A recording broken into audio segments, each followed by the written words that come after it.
ka miditra amin'ny setry ny digitalisation avokoa ny kirakirana natao tantaratasy rehetra amin'ny fanavozana ny carnet pokotany ezahana ny hisitrahany ny olona rehetra izany ao anatin'ny roa taona. Efa miresaka asan'ny fanjakana ihany sika manamora ny asa andrasan'ny fanjakana amin'ny fokotany ny fanavaozana ny carnet pokotany ezahana ny sitrahany rehetra izany manara-penitra manerana nosy ato anatin'ny roa taona manomboka miditra amin'ny sehatry ny digitalisation avokoa ny fikirakirana ny antoratasy taratasy rehetra mba ho aro fomba rantatry mampisoa hortensia sy faniry kely.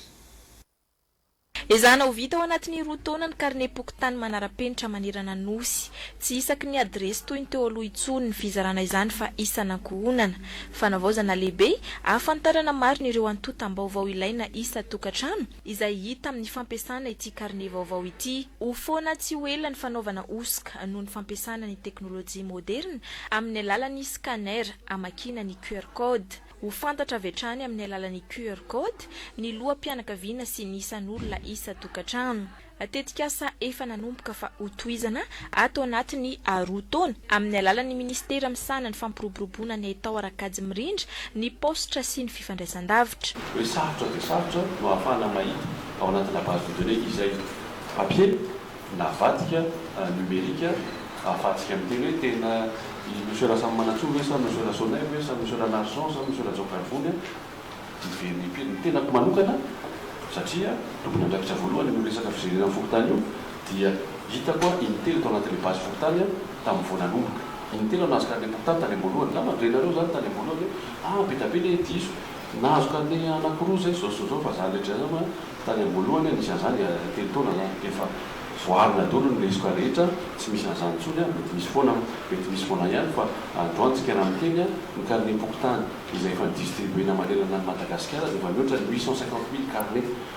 Natao lara-paminina amin'izao paikady izao ny ezaka tao anatin'ny fandarana asa zato andro ny fametrahana ny carte d'identité biométrique izay tafiditra amin'ny politika ankapobeny ny fitondram-panjakana. Carte d'identité biométrique io zany dia ahafahantsika mamantatra amin'ny fomba mazava ny tanisan'ny population de Madagasikara miaraka amin'ilay identifiant unique zany rehefa teraka ianao satria tsy azo sarary izy ireo satria manaraka ny fiainantsika rehefa terakatsika ka samy fahafatesana rehefa connecté sy rehefa digitalisé daholo ny fiainantsika dia mila manao an'izany hoe cyber sécurité cyber défense itsika dia ao anatin'izany ihany koa zany fametrahana ny hoe CMIL commission malagasy pour l'informatique et liberté izay raha manaiky amin'ny fitondram-panjakana protection des données personnelles ao anatin'izany ny CIRT na ny computer incident response team na ny entité en charge de cybersécurité. Manamora ny fanisana ny mponina isa pokotany ity carnet vaovao ity. Manamora ihany koa ny fisitrahan'ny olona ireo karazana fanampiana sy asa sosialy tanterahany fanjakana foibe. Ny fametrahana ny carte d'identité biométrique kosa dia miantoka ny fanaraha-maso ny olona tsirairay mivoaka sy miditra ny faritra. Kendrena ny sitrahany tsirairay ny fiovana amin'ny alalan'ny fampiasana ny fitaovana moderna manaraka ny fivoaran'ny teknôlôjia.